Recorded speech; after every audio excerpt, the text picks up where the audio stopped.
Good day, future educators.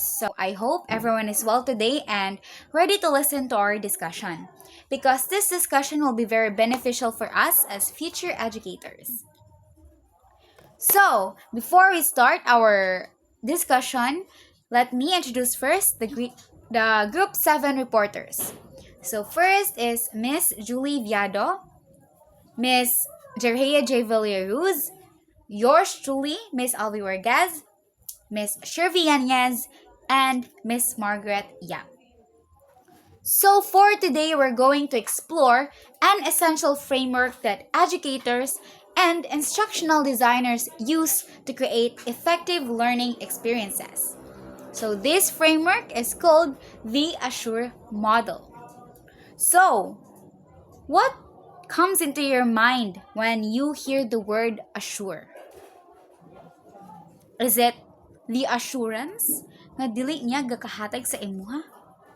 Anyways, kidding aside, guys. Actually, this Assure model is an instructional design guide created by Heinrich and Molenda on 1999, incorporating multimedia and technology to improve the learning environment.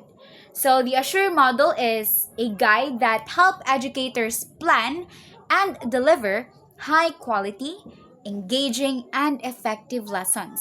Actually, Assure it stands for Analyze Learners, State Objectives, Select Methods, Media and Materials, Utilize Media, Require Learner Participation, and Evaluate and Revise. Why is this model so important? This model is important because it is a structured, learner-centered approach to teaching and learning. By focusing on the learner's needs, prior knowledge, and learning styles, the Assure model ensures that teaching methods and media are aligned with the learner's characteristics, which leads to improved engagement, retention, and application of knowledge. Diba, as you all have observed, if we are more connected and we are more,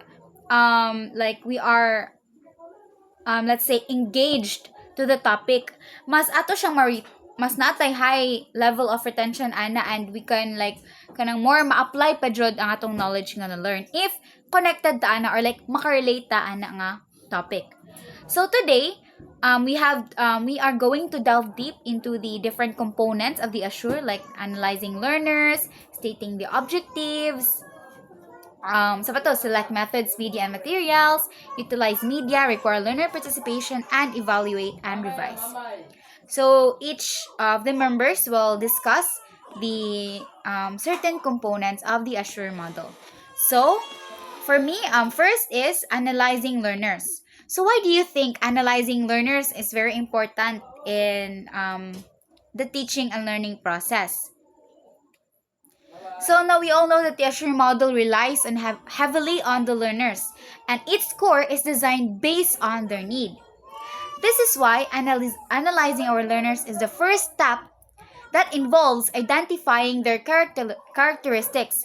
These characteristics can be their age, their existing knowledge, their education level, learning specificities, and actually there are a variety of other key details that are usually gathered through surveys and assessments, and also through observations.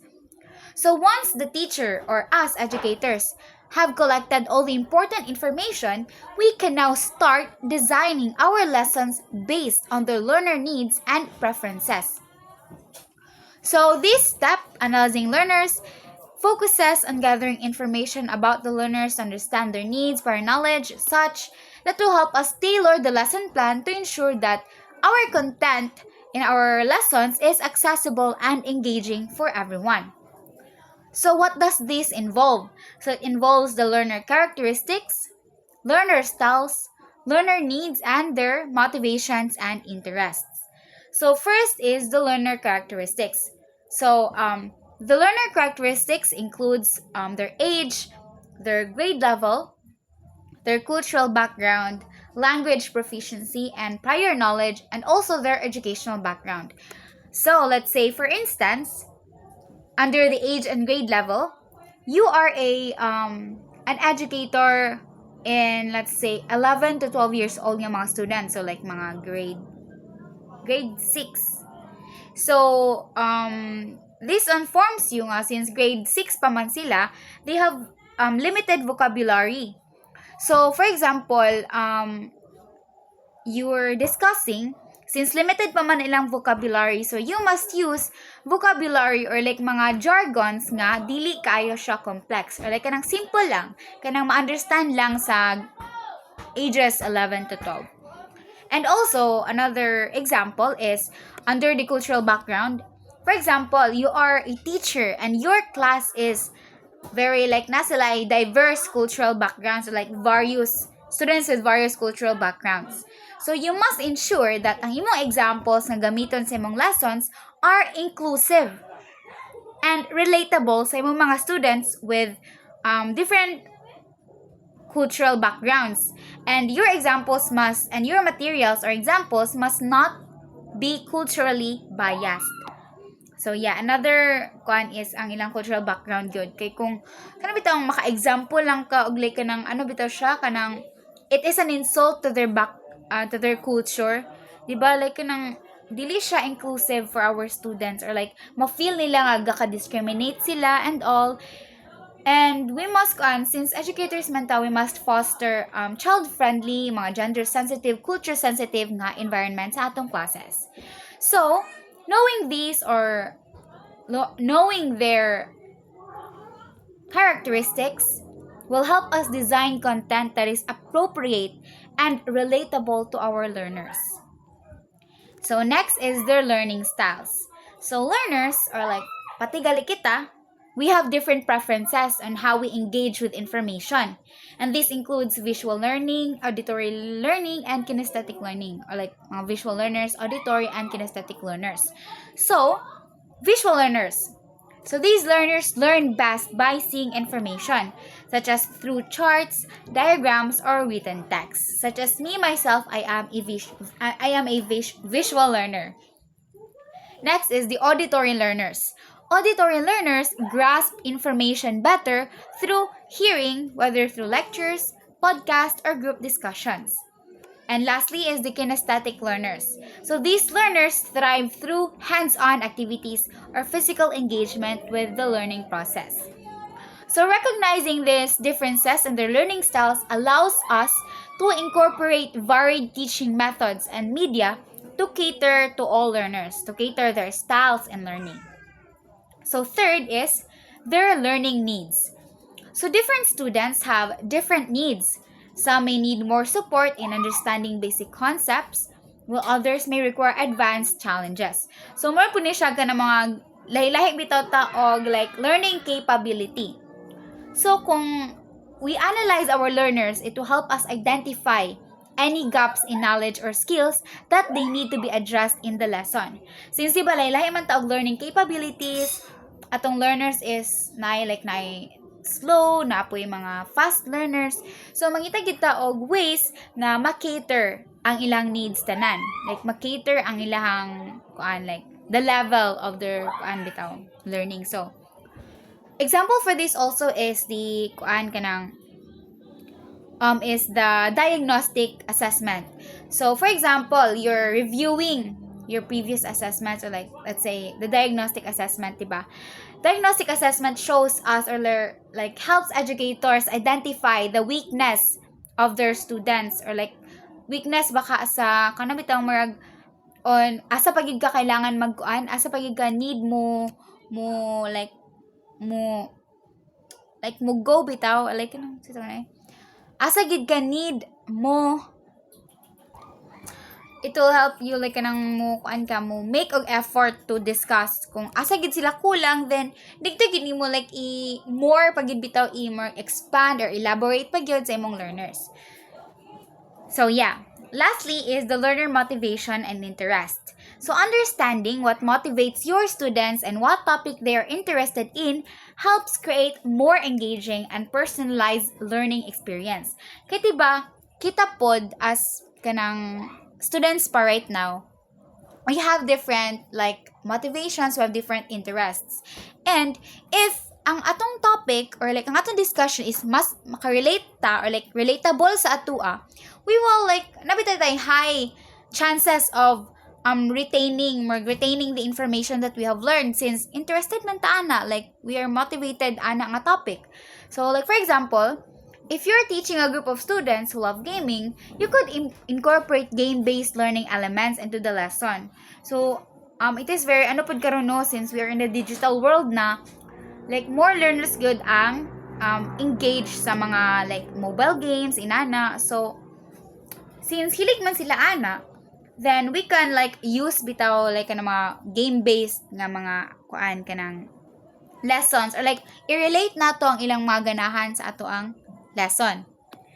Para like more maka-retain yun nila, like mas ma-apply pa yun nila in real life since nakabalo magid bitaw sila like kanang they are kuan kanang, let's say they understood good what the lesson is all about.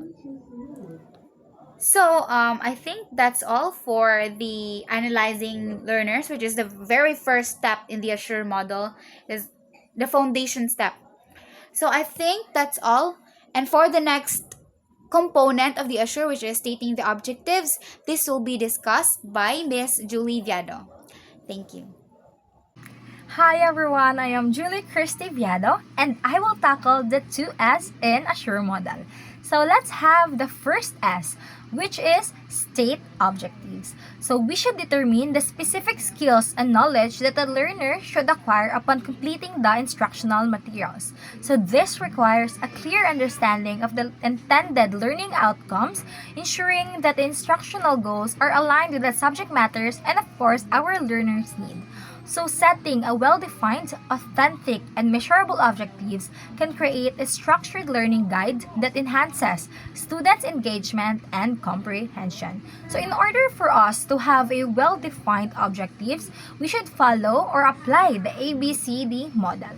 So we have here A, that stands for audience. So audience, who are our learners? For us, example, kami mga reporters, our intended learners are the BS Ed Math 2A. And B stands for the behavior or what skills or knowledge should they acquire. So, yung notice ato ang mga objectives nga ginagamit for reporting, di ba, start siya and identify, analyze, determine, and create. Di ba, muna siya ang behavior. That, kana muna siya ang like, munang ma-acquire sa students upon kanang sa end sa inyuhang discussion. So C stands for condition. Under what conditions will they demonstrate learning? So let's say using a calculator or through group discussions. So next is degree. How well should they perform? Example for that is with at least 90% of accuracy within the like ang discussion is given 45 minutes. So, dapat na at least 90% of accuracy within given 45 minutes. So, we have here an example. So, our example, the lesson will be computing probabilities and percentiles using standard normal table. So, we have here our audience, the grade 11 general academic strand students. So we have here our behavior. They will be able to compute probabilities and percentiles using the standard normal table. And condition, using of calculator and z-score table. And our degree is with at least 70% of accuracy. So following the ABCD, we have constructed our objectives. So by the end of the lesson, the students will be able to calculate the z-score of a data value in a normal distribution using the standard score formula. Second is use the standard normal table to determine the probabilities for the given z values. And lastly, determine percentiles in a normal distribution by using the standard normal table. Now, let us tackle the second S. So we have here select methods, media, and materials. So this pertains about choosing the best way to deliver lessons effectively. So this includes selecting the appropriate teaching methods, materials, and technology that aligns the lesson goals and the student learning needs. So by making thoughtful choices, an engaging and supportive learning environment that involves student understanding can be created. So let us now dive deeper what is methods, media, and materials. So methods refer to the instructional strategies used to engage students.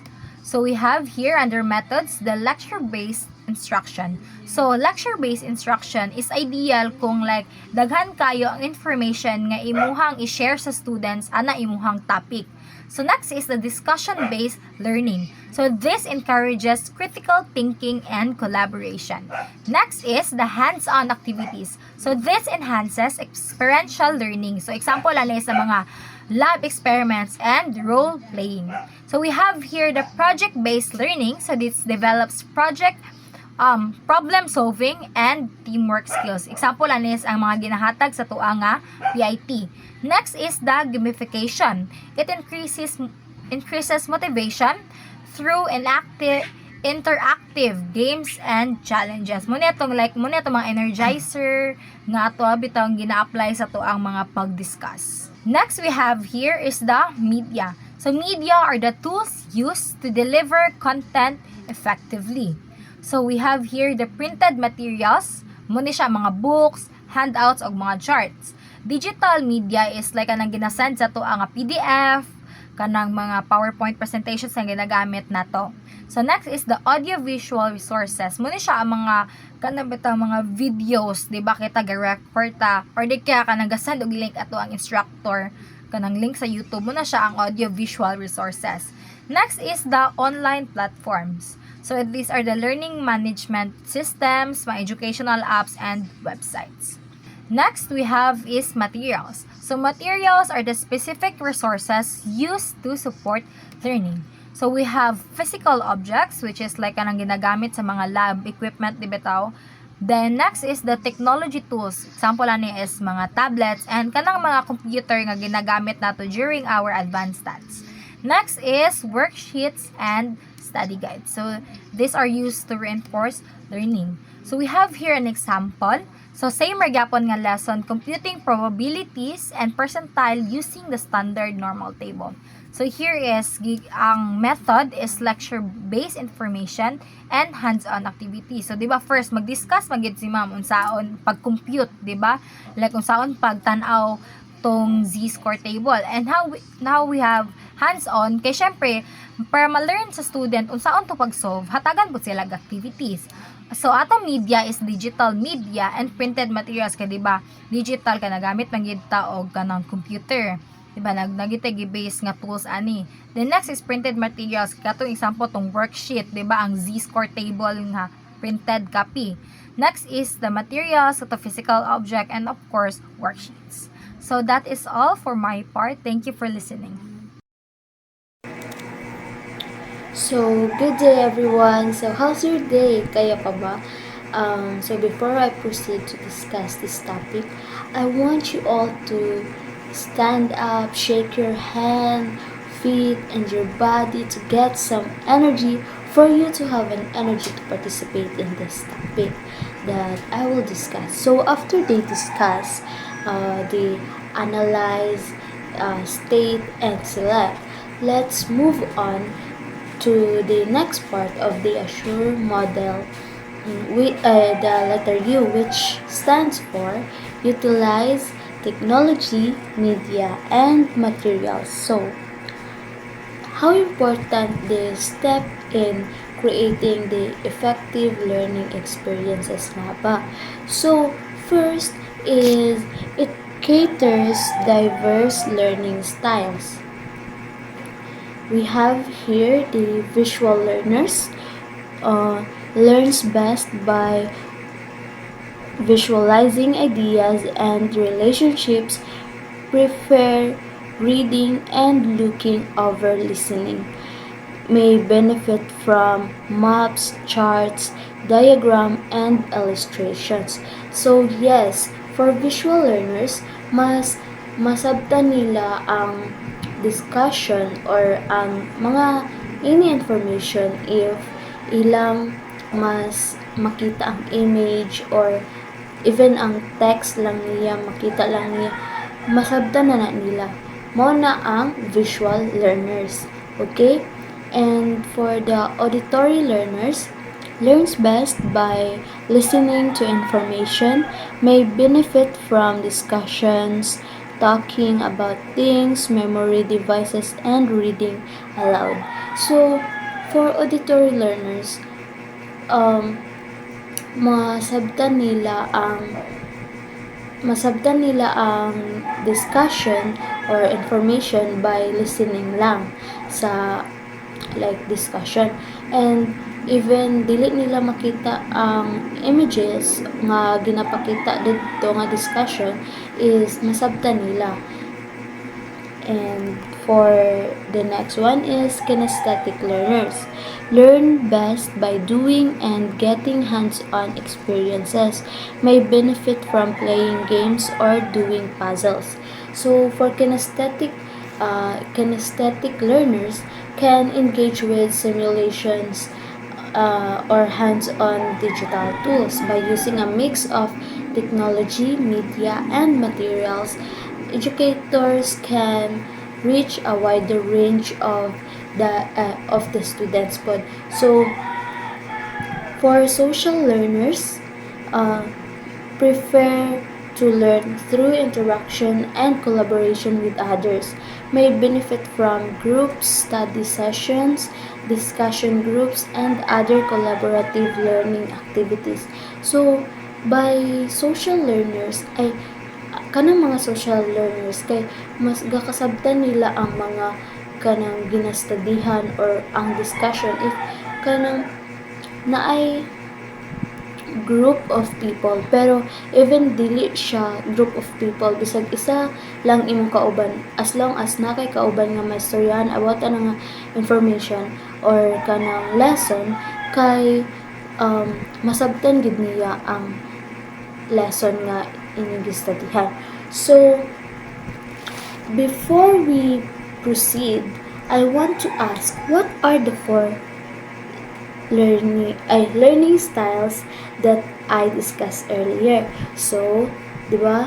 First is the visual learners, second, auditory learners, kinesthetic learners, and lastly, social learners. Okay, so, and the second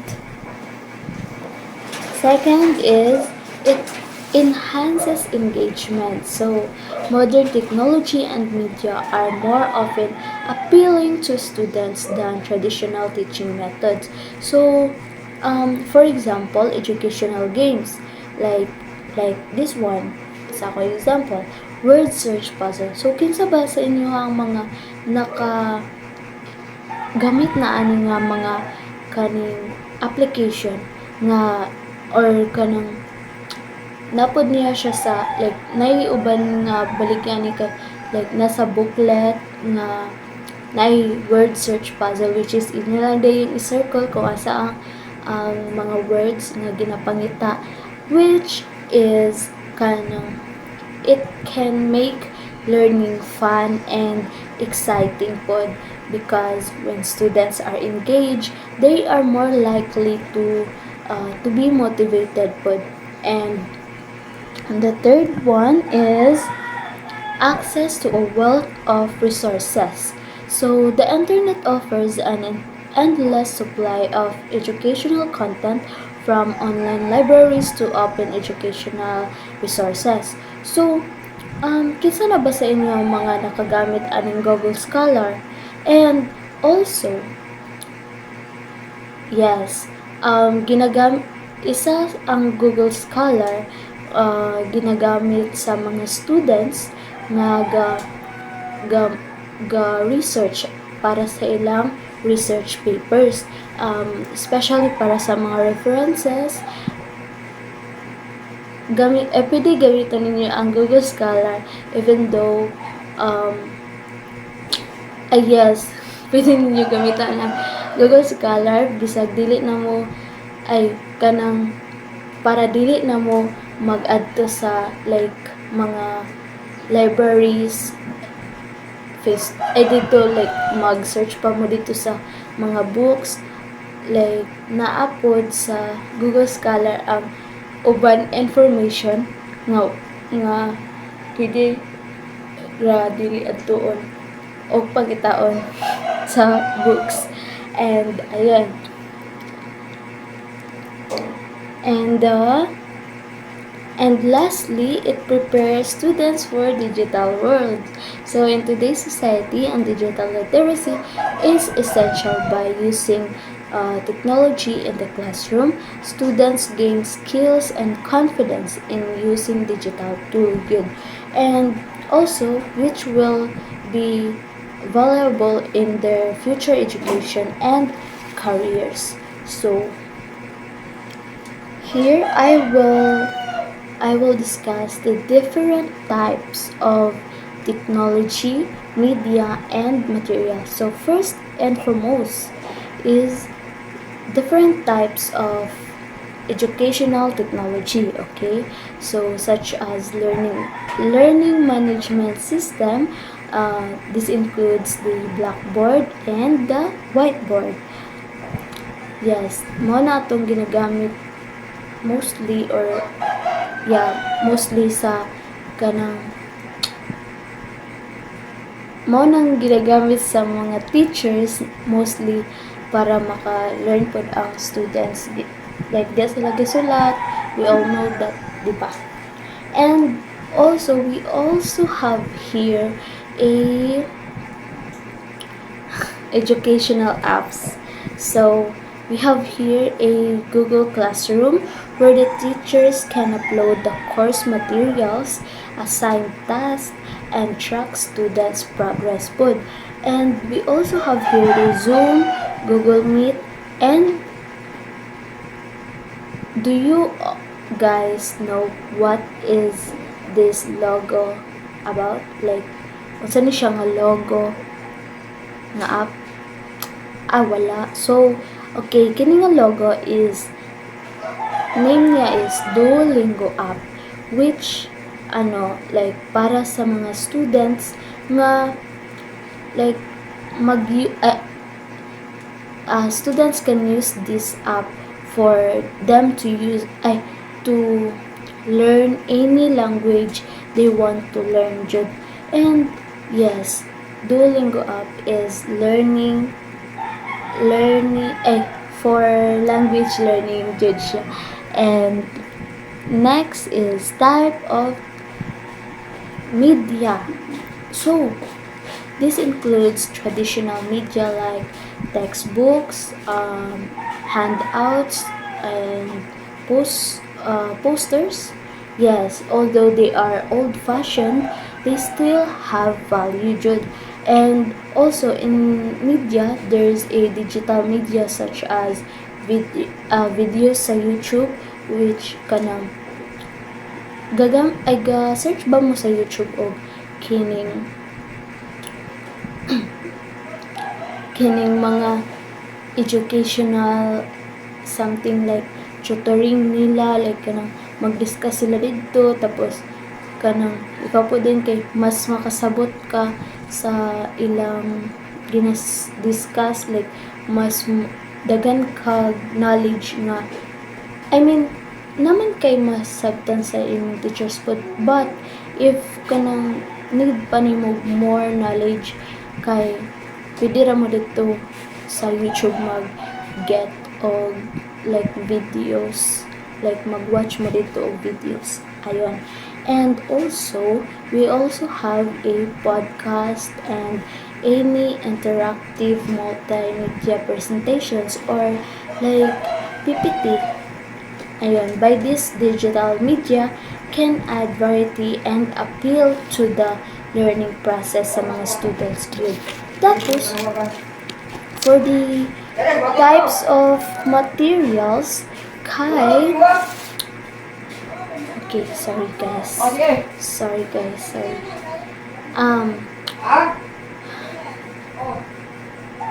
Okay, so for the types of materials, these include physical materials like laboratory equipments, like the examples last picture, first picture is that's the laboratory equipments for science class students like mag-lab sila lab, yes, and art supplies for the art students. Pero kaning art supplies, general naman gid niya siya, dili lang para sa mga kanang arts ay like art education students, something na kanang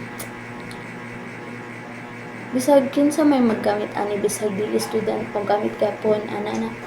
Then or manipulatives for math such as counting blocks or geometric shapes. By these hands-on materials, it can help students understand abstract concepts.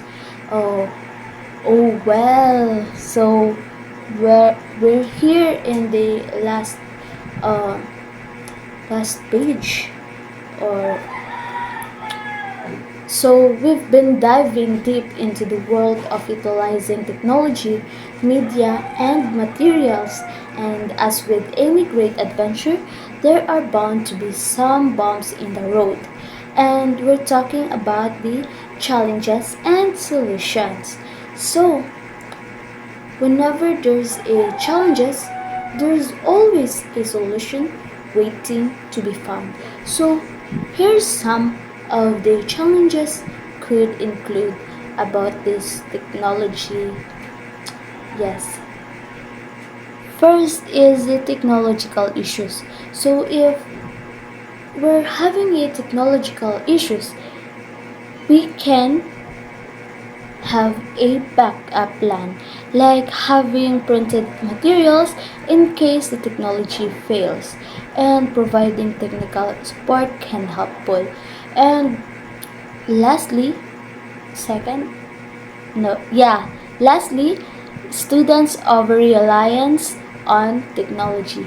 To so the solution is to address students' over reliance on technology. Teachers can balance digital and non-digital activities. So, guys, based sa akong mga gipang discuss, I hope naamoy nangasabtan nga about sa utilizing media and materials, diba? And ayun, thank you for listening, guys. I hope everyone is doing good. So, good day everyone. I am Margaret Grace Yap, and I am going to report the fifth step in Assure model, which is required learning participation. So, the required learning participation, these steps emphasizes an active learning, wherein the students are engaged in hands-on activities rather than passively receiving the information. And this ensure that the students will interact in the lessons, apply the concept, and also receive feedback from the teacher. And requiring students to be actively involved in the discussions will not only engage students but also help them retain the information that they learn. So in required learning participation, there are key elements. First of it is active engagement. It's about being involved and not just listening or reading. Learners do something with the materials. In this, learners should actively interact with the material, not just passively receiving it. The idea is that when the learners are actively involved, they are more likely to understand to and retain the information. Instead of just listening or reading, they do something with the content which helps them engage with and have a deeper level of understanding. One example of that is discussions, debates, or groups activities. Second key element is practice and application. Learners should get chances to use what they have learned in real situations. This helps them understand how things work in real life. So this no kay opportunities for learners to apply knowledge through activities. It is important to for the learners to have opportunity to apply what they have learned in real life, or maybe stimulate some scenarios because um, the more the learner practice, the better they get and using the knowledge in different contexts. It reinforces the learning by accepting them, understand how theory works and practice. This could involve problem solving, completing tasks, or engaging in hands-on activities. So, the third key elements is feedback and reflection. So the feedback and reflection, learners need to get feedback like advice or correction because right after they try something, they will know what they can fix or what the mistake they make and to get better. And they could also think what went well and what to improve in the next time. Um, Learners should really receive immediate feedback not to correct their mistakes and to improve. Learners need an immediate feedback to understand whether they are in the right track and or they go to the wrong path. This could and the feedbacks will allow the learner to correct their mistakes, adjust their approach. And reflection also plays a crucial role in the learners know should because they would know if they have improved in the future learning or did their approach work. And example of this as they could be assessment, peer reviews, or instructor input. Good day, everyone. I'm Shirvi Miyanes, and my part was to discuss the final and crucial part of the Assure model, which is the evaluation and revision. So, this step is just as important as all the others because it helps us understand whether our teaching was effective and how we can improve it in the future. So, why do you think evaluation is necessary in teaching? It is because evaluation allows us to check if our students actually learned what we intended them to learn. It also helps us identify strengths and weaknesses in our lessons so we can make adjustment for future teaching. Now let's go through some important questions that we as teachers need to ask ourselves during this evaluation phase. First is that did your lesson meet the learning objectives? How will you determine whether students achieve the objectives? And is your way of assessing the students aligned with your learning objectives? Next is that can this lesson be improved? What aspects of your lesson work well or what areas need improvement? How can you identify weaknesses in your presentation? Then, was your choice of media and materials effective? Did the technology, media, or materials help students learn? Or could other tools or resources have been more effective? And lastly, did students have a positive learning experience? Did students feel engaged and motivated? And how will you gather feedback from them? Now that we've outlined the key questions, how do you think we can gather information to answer them? So, some common methods are student assessments. So, we can gather feedback from tests, quizzes, and performance tests that will help us measure their understanding. We can also gather feedback from surveys, reflections, and discussions that can show how they felt about the lesson. Once we've evaluated our teaching, we need to revise our approach based on our findings. If students struggle to grasp key points, we may need to clarify instructions or use different strategies. If our chosen media or materials were ineffective, we might explore alternative resources. And if students were disengaged, we should think about making lessons more interactive. So, evaluation is a continuous process. It helps us grow as educators and ensures that our students receive the best possible learning experience. So, to wrap up, always assess whether the learning objectives were met, gather feedback from students, reflect on what worked and what didn't, and make necessary improvement for future lessons. So, to recap, the Assure model is a systematic approach to lesson planning that ensures effective teaching and learning. Let's go over the 6 key steps one more time. First, we analyze our learners. We need to understand their background, learning styles, and needs so that we can design lessons that truly engage them. Next, we state our objectives clearly. These objectives act as a guide, helping us and our students stay focused on what they need to learn by the end of the lesson. And once we have our objectives, we select the appropriate media and materials. Whether it's technology, textbooks, or other resources, we must ensure they align with the lesson goals and students' needs. But selecting materials isn't enough. We must utilize them effectively. This means preparing in advance, integrating them properly into the lesson, and ensuring they enhance learning rather than just serve as add-ons. And another crucial step is to require learner participation. Learners should be active, not passive, so we need to engage the students through discussions, hands on activities, and problem solving exercises. Finally, we evaluate and revise. This step allows us to reflect on what worked and what didn't, gather feedback, and make necessary adjustments to improve future lessons.